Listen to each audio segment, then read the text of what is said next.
Good morning DY family, hello hi आदाब और सत श्री अकाल। एक बार फिर से आ गया हूं मैं आप लोगों के बीच, आपका हमराज आरजे अभिनव 90.4 मेगाहर्ट्ज कम्युनिटी रेडियो पर। और आज के दिन लेकर आऊंगा आप लोगों के पास हेडलाइंस, लेकिन हेडलाइंस से पहले आज हम लोग लेकर आए हैं आप लोगों के पास second episode know your rights का, जो कि हम लोगों ने स्कूल ऑफ लॉ के साथ कोलैबोरेशन में शुरू किया है। आप लोगों के पास आपके कानून की, आपके अधिकारों की आपको जानकारी होती है, कोई आपको परेशान ना कर पाए, आपको सता ना पाए, इसके लिए बहुत सी चीज़ें जानना आपको ज़रूरी है। इस वक्त सबसे ज्यादा ज्वलंत बर्निंग जो मुद्दा चल रहा है वो चल रहा है डीप फेक का। जैसे कि पिछले दिनों कई सारे सेलिब्रिटीज के डीप फेक के वीडियोस आपके सामने आए थे। स्पेशली हमने ऐसे ही एक एक्सपर्ट को यहाँ पर बुलाया है जो कि स्कूल ऑफ लॉ की ही स्टूडेंट्स हैं, 5th ईयर की स्टूडेंट हैं, जिनका नाम है वैशाली शर्मा, जो कि इंटर्न भी हैं और साथ साथ काफ़ी ज़्यादा चीज़ों के ऊपर अध्ययन कर रही हैं, स्टडी कर रही हैं, रिसर्च कर रही हैं। तो मैं उनका वार्म वेलकम करता हूँ। गुड मॉर्निंग वैशाली, कैसे हैं आप? गुड मॉर्निंग, मैं बढ़िया, आप कैसे हैं? I'm fine, thank you, and it's pleasure actually you are here finally. तो हम लोग स्पेशली अभी बात करने वाले हैं डीप फेक पर। इसके बारे में आपको पता ही है कि पिछले दिनों काफ़ी ज़्यादा सेलिब्रिटीज़ के डीप फेक देखे गए। अगर कहें तो सबसे पहले तो रश्मिका मंदाना के पास से बात शुरू हुई, क्योंकि उन्होंने सबसे पहले इसके ऊपर आवाज़ उठाई कि मेरे एक डीप फेक वीडियो चल रहा है, आप प्लीज़ ना समझें कि मेरा है। इससे पहले ऐसे वीडियोज़ आते थे, ऐसे फोटोग्राफ आते थे, लेकिन सब लोग इसके बारे में ये जानते थे कि ठीक है वो पोर्नोग्राफी मटेरियल है, क्योंकि वो पोर्न साइट्स पर चलता है, तो लोग इस पर इतनी ज़्यादा ध्यान नहीं देते थे, बिकॉज दे नो कि वो फेक है इसलिए। लेकिन अब पब्लिकली ये आ गया हम लोगों की लाइफ में, तो I think actually it is very much dangerous. सबसे पहला सवाल आपसे करता हूँ, how cyber law and data protection should be used against these video makers?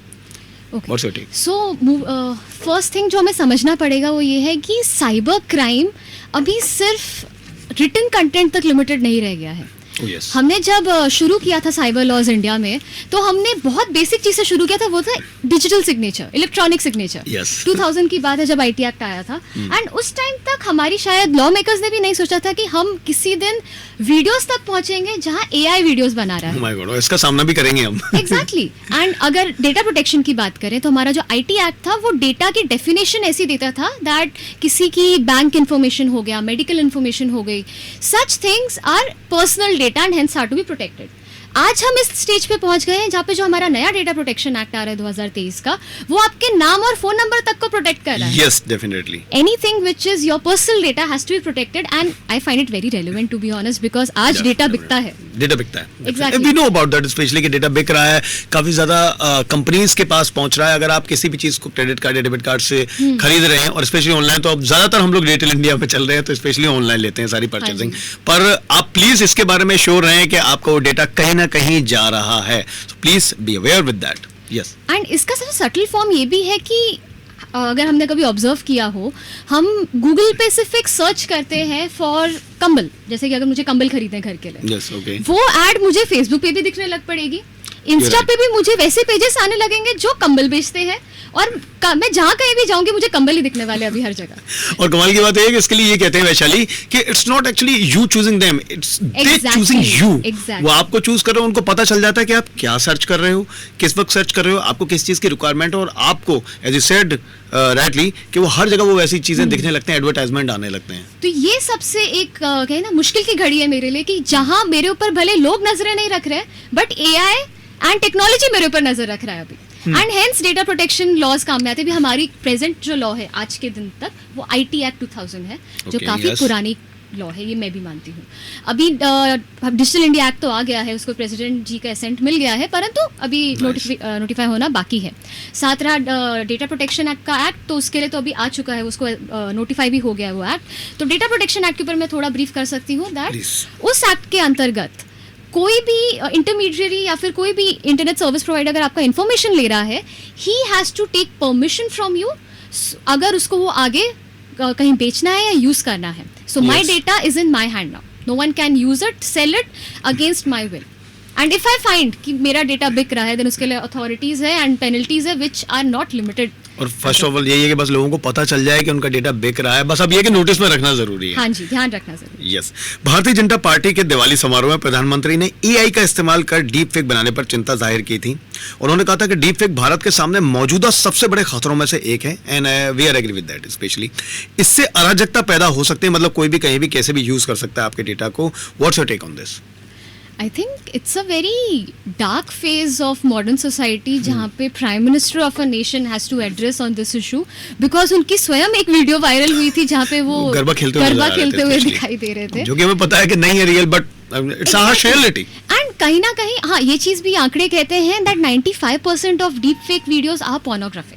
Yes, तो यहाँ पे आके सवाल उठता है कि जो दिग्गज है हमारे विश्व के, मैं एक्टर एक्ट्रेसेस कहूँ या वर्ल्ड लीडर्स भी कहूँ, yes, definitely. वो एक उनकी इमेज खतरे में आ जाती है जहाँ ऐसी चीजें उनके नाम पे पब्लिश होंगी।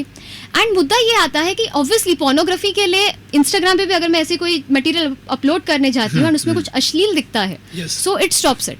बट यहाँ पे अगर हम रश्मिका मदान की वीडियो देखेंगे, it has a hint of sexuality to it, but not directly. तो यहाँ पे इंस्टा की कोडिंग उसको रोक नहीं पाई, और अब उसको रोकना भी नहीं था, और स्पेशली वो हर जगह सर्कुलेट हुआ, और इतने ज्यादा सर्कुलेट हुआ कि हर चैनल पर पहुंचने लग गया था स्पेशली। ओके, आईटी एक्ट के सेक्शन 79 के एक अपवाद के तहत कंपनियों को संरक्षण पहले मिलता था। अगर किसी प्लेटफॉर्म पर सामग्री किसी तीसरी पार्टी ने अपलोड की, एज यू मेंशन कि भाई ठीक है कि इंस्टाग्राम पर किसी और ने अपलोड किया, इंस्टाग्राम की इसकी कोई गलती नहीं है, लेकिन प्लेटफॉर्म ने सामग्री को सर्कुलेट नहीं किया, तो ऐसे में प्लेटफॉर्म को इम्यूनिटी मिलती थी और माना जाता था कि प्लेटफॉर्म जिम्मेदार नहीं है। बट इंटरमीडिएटरी गाइडलाइंस में अब ये स्पष्ट कर दिया गया, क्लियर कर दिया गया कि प्लेटफॉर्म के शिकायत अधिकारी के पास सामग्री को लेकर अगर ऐसी कोई शिकायत आती है तो और कोई कार्रवाई नहीं की जाती है। तो सेक्शन 79 के तहत अब इम्यूनिटी नहीं मिलेगी और उस प्लेटफॉर्म के खिलाफ भी कार्रवाई होगी। So I think it's right nowadays. It's right and it's the right interpretation of the section also. Section ऐसा कहता है कि यदि आपके पास कंप्लेंट आई एंड आपके पास पहली बात तो सारा टेक्नोलॉजी प्लेस में था to counter that thing from happening, and secondly अगर complaint I even after having that system in place and you worked out on it, मतलब आपने फटाफट उसको हटा दिया वीडियो को, सो ऑब्वियसली आपकी लाइबिलिटी नहीं बनती है। सही बात है, लेकिन अगर आपने नहीं हटाया, और स्पेशली हम इसके बारे में जानते हैं कि अगर आपने व्यूज के लिए ये सब कुछ किया, क्योंकि आपको पता है कि आपके पास ज्यादा व्यूज आ रहे हैं, आपके लिए ज्यादा मनी जनरेट हो रहा है, आपके पास बिजनेस आ रहा है, और आपने बाद में उसके ऊपर एक्शन लिया, तो कहीं ना कहीं आप भी जिम्मेदार हैं इसके लिए। इनफैक्ट इसके अंतर्गत एक और बात जानना जरूरी है। अभी रिसेंटली डीपफेक वीडियो आने के एक हफ्ते के अंदर ही गाइडलाइंस इशू कर दी भारत सरकार ने, कह के कि अगर आपके पास एक कंप्लेंट आती है तो पहले क्या करते थे इंटरमीडिएरीज, वो बोलते थे कोर्ट का ऑर्डर लाइए आप, तब हम ये वीडियो हटाएंगे।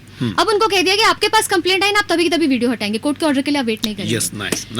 एंड इसी के चलते हमारे आईटी मिनिस्टर जी ने भी कहा है कि अभी इसके लिए सरकार एक नोटिफाइड गाइडलाइंस भी लाने वाली है फॉर सच एआई। ओके, अब एक और क्वेश्चन है मेरे पास, what is IT act 2000 section 66E, please explain. So section 66E simple तरीके से ये कहता है कि अगर किसी ने कंप्यूटर की मदद से आपके तस्वीरों के साथ छेड़छाड़ की है, गलत तरीके से प्रयोग किया है, तो उसको 3 साल की सजा मिलेगी 1 लाख के फाइन के साथ। तो ये एक वो सेक्शन है जिसके अंदर उसको पिनलाइज किया जाएगा। That's it. चलो अच्छा, कम से कम ये कुछ एक सजा का प्रावधान है जो आप लोगों के पास अभी तक जा रहा है, तो please be aware with that, beware with that. Okay, well again now it has started the debate whether AI is beneficial or not. Please tell about that. तो पिछले दिनों ये बहस थी जो कि नॉर्मलाइज हो गई थी, अब नॉर्मल हो गई थी, लेकिन दोबारा से अब ऐसी घटनाएं होती हैं तो स्पेशली ऐसी दोबारा बहस शुरू हो जाती है कि अब AI हमारे लिए बेनिफिशियल है भी या नहीं। What do you say? मेरे नजरिए से देखा जाएगा तो AI का अधिकतम इस्तेमाल इसलिए किया जा रहा है कि मेरा काम आसान हो जाए, जो मुझे सही नहीं लगता है। इंसानों को यदि अपनी बुद्धि इस्तेमाल केवल एआई बनाने में करनी है तो वो बुद्धि का असली प्रयोग नहीं है। दूसरी बात, हर चीज़ की अच्छी और बुरी चीज़ें तो होती हैं, good things and bad things, but जब हम उन चीज़ों को बैड थिंग्स के लिए ज़्यादा प्रयोग किया जाएगा, then we need to establish a balance. वो कहते हैं ना कि मतलब एक बच्चे के हाथ में अगर आपने तलवार दे दी तो कमाल की बात तो ये है, और सबसे बुरी बात, खतरे की बात भी यही है कि अगर आप ये सोच रहे हैं कि वो बच्चा उससे किसी को फायदा पहुंचाएगा, किसी को फायदा नहीं पहुंचाएगा, और कहीं ना कहीं वो अपना भी नुकसान कर लेगा, इसलिए बच्चे के हाथ में तलवार नहीं देनी चाहिए, something like that. Exactly, and बच्चे ही इस्तेमाल कर रहे हैं इन चीज़ों का। सबसे मजाकिया बात ये है, इसी केस में मोदी जी की वीडियो के बाद FIR लॉन्च की गई थी obviously, and 19-year-old boy UP का था या शायद गुजरात का था, मुझे एग्जैक्टली याद नहीं, उसको अरेस्ट किया गया था फॉर क्वेश्चनिंग। तो अभी मुद्दा ये है कि young generation they are quite interested about these topics, AI, technology, coding, परंतु उन्हें ये नहीं समझ आ रहा है कि मजाक अलग होता है और सीरियस काम अलग होता है, करना अलग होता है। डेफिनेटली, क्योंकि बीच में Mark Zuckerberg, Barack Obama, Rashmika Mandanna, प्रधानमंत्री मोदी जी, और स्पेशली इस तरह के कई सारे सेलिब्रिटीज के साथ ये हुआ, तो लोगों ने ज्यादा चिंता जाहिर की। कुछ क्वेश्चंस और भी, with things like metaverse, virtual assets and AI coming up, how will our laws adapt to such changes in the digital world to regulate them. So हमारे लिए ये जानना बहुत ज़रूरी है कि हमारी जो कानून बनते हैं वो इस सोच के साथ बनाए जाते हैं कि जो चीज़ कानून में लिखी गई है केवल वो चीज़ पीनलाइज्ड होगी, अर्थात मना होगी करने मना के होगी। लिए। तो हमारे लिए क्रिमिनल लॉज की इंटरप्रिटेशन बहुत दिक्कतदायी हो जाती है कि जो चीज नहीं लिखा है हम उसको पिनलाइज नहीं कर सकते, सजा नहीं दे सकते। कहीं कोई ना कोई लूप होल कोई ना कोई खोज ही हाँ लेगा। जी, कि ये नहीं लिखा है कानून की किताब में, डिफेक्ट शब्द नहीं है कानून की किताब Oh my में, God. मैं सजा नहीं दे सकता फिर इसके लिए। ये हो सकता है एक line of argument.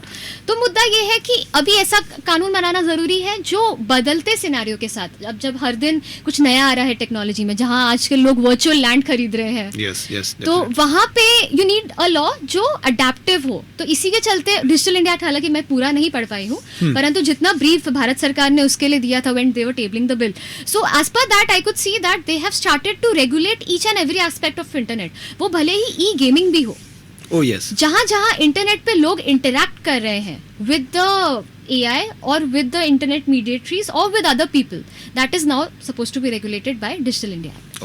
okay, nicely explained, Vaishali. What can be some precautions which a vigilant citizen can take to be safe from such cyber crimes? That is a very important question.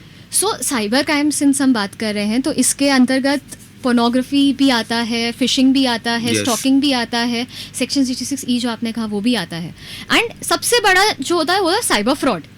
जहाँ Cyber पे मैं एक example सुनाती हूँ, हिमाचल सरकार के साथ ऐसा हुआ था। तो हिमाचल सरकार को एक फॉरेनर ने एप्लीकेशन दिया था बिजली विभाग को कि मुझे बिजली का कनेक्शन चाहिए। फॉरेनर था, Okay. भारत का सिटीजन नहीं था, तो उसको मना कर दिया बिजली विभाग ने। उस फॉरेनर ने बिजली विभाग को इतने स्पैम ईमेल्स भेजे कि उनका सर्वर ये हो गया, Oh my God. बंद हो गया पूरा। तो ऐसे करके न्यूमरस इंसिडेंट्स हुए हैं जहां पे इंटरनेट की मदद से या तो सर्वर उड़ा दिया गया है, यहाँ तक कि एक गर्लफ्रेंड ने ऐसा किया था कि उसने अपने क्रश को, मतलब बॉयफ्रेंड नहीं होगा शायद, okay. उसको बोला कि ये ईमेल है, इसके अंदर मैं तुम्हें एक लव लेटर भेज रही हूँ, ओपन करना। अभी Wow. उस जो और कई तरह के फैंस ऐसे होते हैं, yes. हाँ जी, सो उन्होंने ऐसा एक अटैचमेंट भेजा जो ईमेल की इसमें था, रूप में था, परंतु जैसे उसको डाउनलोड किया गया, उस गर्लफ्रेंड को उस बंदे के पीसी का पूरा एक्सेस मिल गया। Oh my God. She could see everything the PC is doing. It's so much dangerous, especially. Exactly. तो यहाँ पे हमें ये समझना बहुत जरूरी है कि हम हर एक कदम फूक फूक के रखें। Yes, बिल्कुल। और अगर डीप फेक की मैं बात करूँ तो आपको ऐसी कोई वीडियो दिखती भी है जहाँ पे आपको शंका हो रही है कि ये उस इंसान की वीडियो नहीं है, stop sharing it. Yes, definitely should not share बल्कि such मैं तो कह रहा हूँ कि things for stop sharing it. Vaishali ने जो कहा है, और उसमें भी एक और चीज मैं ऐड करता हूँ कि प्लीज ऐसे वीडियो अगर आप कहीं भी देखें तो उसको रिपोर्ट और करें। Exactly. मैं इंस्टाग्राम पर सबसे पहले रिपोर्ट करता हूँ कि ये फेक है और ये स्पैम है और ये मिसलीडिंग, और तो इसको स्पेशली सबसे पहले बंद किया जाए। एग्जैक्टली, विजिलेंट के साथ एक ड्यूटीफुल सिटीजन होना बहुत जरूरी है। बिल्कुल। कि यदि मेरे साथ होगा तो मैं नहीं करूंगी, तो दूसरों के साथ हो रहा है तो मुझे भी नहीं करना है। इसको- ओके, अब इन दी एंड आप क्या मैसेज देना चाहेंगे इस पूरे डीप फेक मैसेज के बारे में, डीप फेक और ये सब जो चीजें वीडियोस चल रही हैं, what's your take on that finally, कि अगर आपको कोई एक्शन लेना हो तो अब आप क्या कर सकते हैं? फाइनली लोगों को यही समझना बहुत ज़रूरी है that internet right now is an ever changing platform. Yes, आप उसको लाइटली नहीं ले सकते, एंड आपको ये समझना बहुत ज़रूरी है दैट कई बार ऐसा होता है, हमें एक ऐसा मैसेज आ जाता है इंस्टाग्राम पे जहाँ पे कोई अननोन लड़का हमें कह रहा है कि मैं तुम्हें 10 पाउंड्स पर डे कमा के दे सकता हूँ if you follow this link. Definitely मेरे साथ तो आए दिन हो रहा है। सो हम सोचते हैं कि ठीक है, एक बार क्लिक करने से क्या होता है, but no, you need to understand that अगर आप नहीं क्लिक कर रहे हैं और आप रिपोर्ट भी नहीं कर रहे हैं, ये आगे चल के किसी और को करेगा। अभी कहते हैं ना हम हमारे यहाँ पे कि बुराई के साथ अच्छाई होती है और अच्छाई के साथ बुराई भी होती ही है। तो ये बुराई तो अंत नहीं हो सकती, बट हम लड़ सकते हैं छोटे छोटे तरीकों से कि इनको जब आ रहे हैं तब रिपोर्ट करें।